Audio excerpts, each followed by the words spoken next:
अस्सलाम वालेकुम students, welcome back.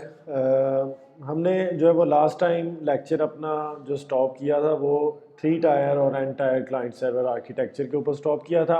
आज का जो हमारा टॉपिक है वो स्टार्ट हो रहा है जी। इंटरनेट क्या होता है, इंट्रानेट क्या होता है और एक्स्ट्रानेट क्या होता है। इंटरनेट की सिंपल सी डिफाइन है कि जी internet is a network of networks composed of thousands of LANs and WANs. Internet जो है वो एक ऐसा नेटवर्क है जिसके अंदर मल्टीपल नेटवर्क्स कनेक्टेड होते हैं और उसके अंदर लैंड्स और वैन्स से मिलकर ही वो एक नेटवर्क बनता है। जो इंट्रानेट होता है, इंटरनेट जो होता है ये एक प्राइवेट इंटरनेट होता है और जो एक कंपनी ऑन कर रही होती है इसका, एक कंपनी के अंदर ही इस इंटरनेट को यूज किया जा रहा होता है, बनाया गया होता है। जो एक्स्ट्रा नेट होता है ये एक एक्सटेंडेड इंट्रानेट होता है, यानी एक कंपनी का ही ये इंटरनेट होता है, कंपनी ही इसको ऑन कर रही होती है, लेकिन इसको इसकी जो एक्सेस है वो एक्सटर्नल भी दी जाती है, यानी एक कंपनी से बाहर भी इसकी एक्सेस दी जाती है।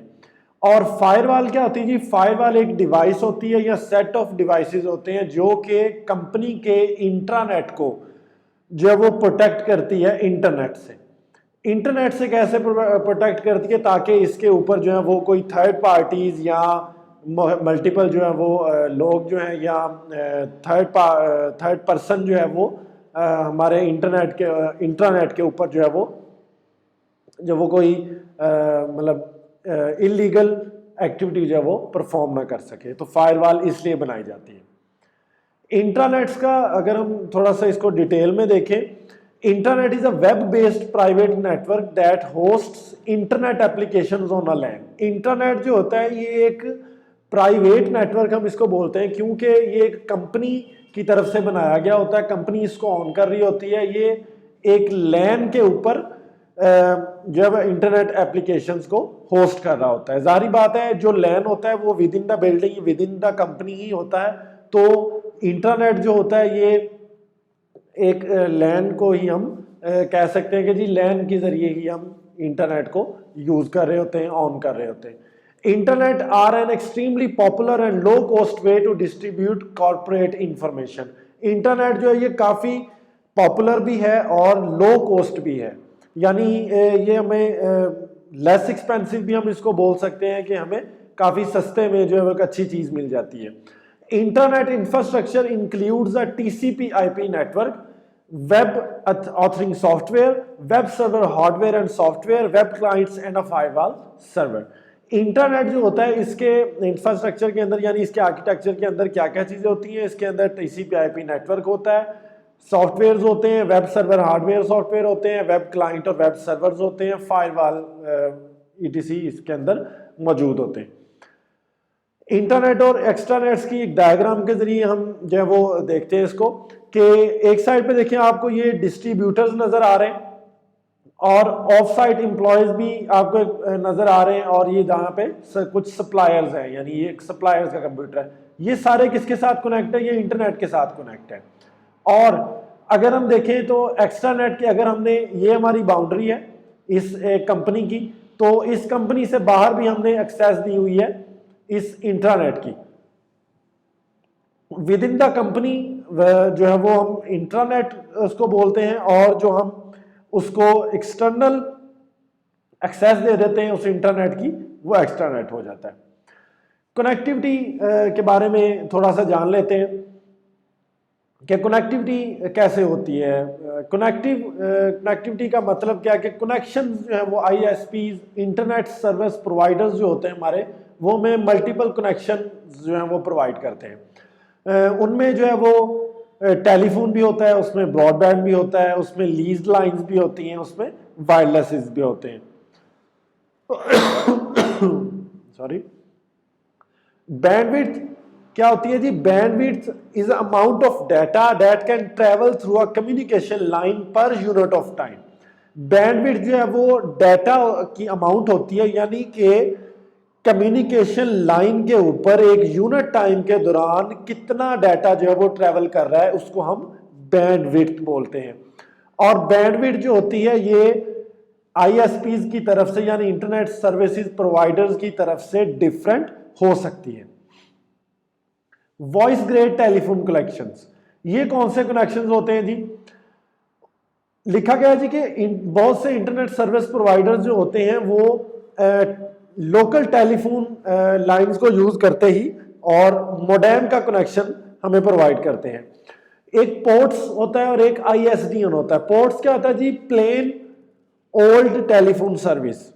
इसमें एग्जिस्टिंग टेलीफोन लाइंस को ही यूज किया गया और एक एनालॉग मोडेम इसमें लगाया गया डिवाइस के तौर पर, और वो क्या करता था जी? वो कितनी बैंडविड्थ प्रोवाइड करता था? वो 28 to 56 किलो बिट्स पर सेकंड उसकी बैंडविड्थ जो थी, कैपेसिटी थी। और जो ISDN है, इंटीग्रेटेड सर्विसेज डिजिटल नेटवर्क, इसके अंदर DSL प्रोटोकॉल यूज किया गया, DSL डिवाइस यूज की गई। इसकी जो बैंडविड्थ थी वो पोर्ट से ज्यादा थी। इसकी बैंडविड्थ लिखी गई जी 128 to 256 kbps, यानी उसकी 28 से 56 kbps थी और इसकी 128 से 256 kb पर सेकंड थी। ब्रॉडबैंड कनेक्शंस में क्या क्या चीजें आ जाती हैं जी? Connections that operate at speeds of greater than 200 kbps are called broadband services. ऐसे कनेक्शंस जो कि 200 kb पर सेकंड से ज्यादा की हमें स्पीड प्रोवाइड करते हैं उनको हम ब्रॉडबैंड कनेक्शंस बोलते हैं। 200 किलोबिट्स पर सेकंड। इसके अंदर एक ADSL uses the DSL protocol to provide bandwidth between कितनी बैंडविड्थ ये प्रोवाइड करता रहेगी जी? 100 to 640 kbps upstream and 1.5 to 9 mbps downstream. तो केबल मोडेम जो है इनमें कितनी है? इनमें 300 kbps और to 1 mbps from the client to the server and a downstream rate as high as 10 mbps। तो यहां पे आप देखिए कि केबल मोडेम जो होते हैं उनकी स्पीड्स बहुत ज्यादा हाई होती है। इसके अलावा हमारे पास सैटेलाइट और माइक्रोवेव ट्रांसमिशन आ जाती हैं, उसके ऊपर कितनी स्पीड होती है जी? वो 500 kbps तक की स्पीड हमें प्रोवाइड करते हैं। तो जो हमारे वायरलेस कनेक्शंस होते हैं उनकी स्पीड केबल कनेक्शन से कम होती है। वायरलेस कनेक्शंस में क्या आ जाती है जी? वायरलेस कनेक्शन में आपने देखा है कि कुछ ऐसी डिवाइसेस यूज की जाती हैं जिनमें हमें वायर्स की जरूरत नहीं पड़ती, जस्ट एयर के जरिए सिग्नल्स को कनेक्ट किया जाता है, ट्रैवल करवाया जाता है। इसी तरह कुछ एप्लीकेशंस यूज की जाती हैं जो हमें वायरलेस कनेक्शन प्रोवाइड करती हैं और हमें इंटरनेट की सर्विसेज जो है वो प्रोवाइड करती हैं। द टर्म एम कॉमर्स, हमने एक एम कॉमर्स की टर्म पढ़ी थी कि मोबाइल कॉमर्स जिसको बोलते हैं। उसमें क्या होता है जी कि उसमें लोग जो हैं वो इंटरनेट को यूज करने के लिए कुछ ऐसी डिवाइसेस को यूज करते हैं। इसमें आप मोबाइल भी कह सकते हैं, इसमें टैब्स भी आ जाती हैं ताकि हम वायरलेस कनेक्शंस को जो है वो यूज कर सकें। अब आपने अगर कनेक्ट होना है तो कनेक्ट होने के लिए आपको कौन कौन सी चीजें चाहिए होती हैं, कौन कौन से कंपोनेंट्स चाहिए होती हैं? एक तो पहली चीज डिसाइड बिजनेस ऑब्जेक्टिव, हमें बिजनेस का पता हो कि जी क्या हमने करना है। रिसर्च कनेक्शन ऑप्शंस, हमारे पास अभी हमने जो रीड की उनमें से कोई भी कनेक्शन ऑप्शन हम सेलेक्ट करेंगे। Find an internet service provider, फिर हम इंटरनेट सर्विस प्रोवाइडर को तलाश करेंगे कि हमने जहाँ से सर्विसेज हासिल करनी है। कॉन्ट्रैक्ट फॉर इंटरनेट कनेक्शन, अब फिर उनके साथ हम कॉन्ट्रैक्ट कर लेते हैं अपने बिजनेस के लिए कि हमें हमारा ये बिजनेस है, ये हमारा यूज है, तो इसके हिसाब से आप हमारे साथ कॉन्ट्रैक्ट कर लें बिलिंग का। बाय हार्डवेयर और सॉफ्टवेयर, हम हार्डवेयर और सॉफ्टवेयर को बाय करते हैं। डोमेन नेम्स को हम परचेज करते हैं, ऑब्टेन कर लेते हैं और फिर टर्न ऑन द स्विच, अब हम अपना काम जो है वो स्टार्ट कर सकते हैं।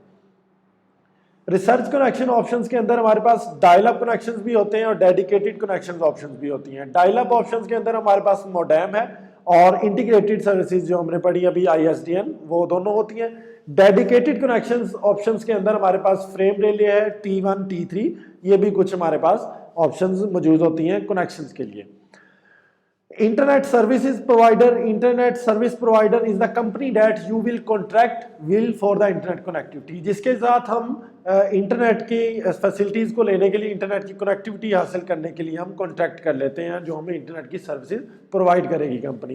तो basically two types, commercial online services that is AOL MSN and everyone else case और लिस्ट ऑफ ISPs। आप इस वेबसाइट पे जाके thelist.internet.com के ऊपर जाके आप जो है वो ISPs की लिस्ट चेक कर सकते हैं। बाय हार्डवेयर एंड सॉफ्टवेयर, अब हार्डवेयर और सॉफ्टवेयर हमने बाय करने हैं जी। हार्डवेयर क्या जी, depending on the level of internet use. हमने अपनी कंपनी के अंदर एक हमने बिजनेस जब स्टार्ट किया है तो उस बिजनेस के लिए हमें किस तरह का जो है वो हमें इंटरनेट का हमारा यूज होगा। हम modem, computer server for each service, router, gateways, ये सारी चीजें हमें चाहिए होगी। सॉफ्टवेयर में अगर हम आ जाते हैं तो क्लाइंट सॉफ्टवेयर हमें जरूरत पड़ेगी, सर्वर सॉफ्टवेयर की जरूरत पड़ेगी और कुछ सिक्योरिटी और ट्रांजैक्शन सॉफ्टवेयर की हमें जरूरत पड़ेगी। तो ये सारी चीजें भी हमने जो है वो खरीद लेते हैं। उसके बाद नेक्स्ट स्टेप हमारा आ जाता है जी ऑब्टेन डोमेन नेम, कि अब आप जो है वो डोमेन नेम को परचेज कर लें ताकि आप अपना काम जो है वो स्टार्ट कर सकें।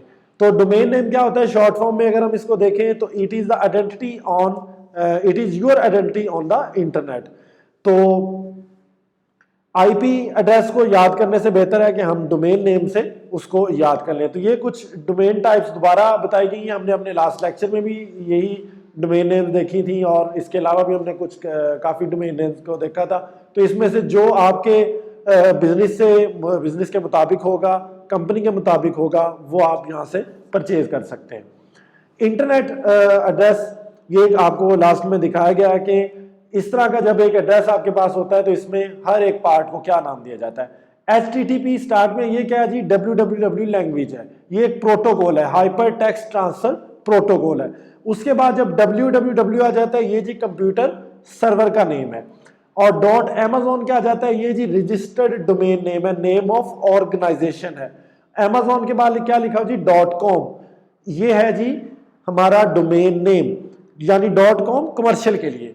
और फिर लिखा हुआ है जी /by, ये अब आगे उस वेबसाइट के अंदर हमने एक फोल्डर या डायरेक्टरी ओपन की हुई है बाय की, और इसके बाद एक और उसके अंदर हमने order.html यानी उस फोल्डर के अंदर, उस डायरेक्टरी के अंदर हमने एक फाइल या डॉक्यूमेंट को ओपन किया हुआ है। तो ये एक पूरा हमने एक इंटरनेट एड्रेस देखा है, वेबसाइट एड्रेस देखा है, जिसमें हमने हर पार्ट को देखा के और समझने की कोशिश भी की कि इसको हमने हर पार्ट को क्या नाम दिया और ये किस तरह वर्क कर रहा होता है। तो आज का हमारा लेक्चर इतना ही है। नेक्स्ट लेक्चर में हम इंशाल्लाह जो है वो अपना 3rd चैप्टर स्टार्ट करेंगे। Thank you.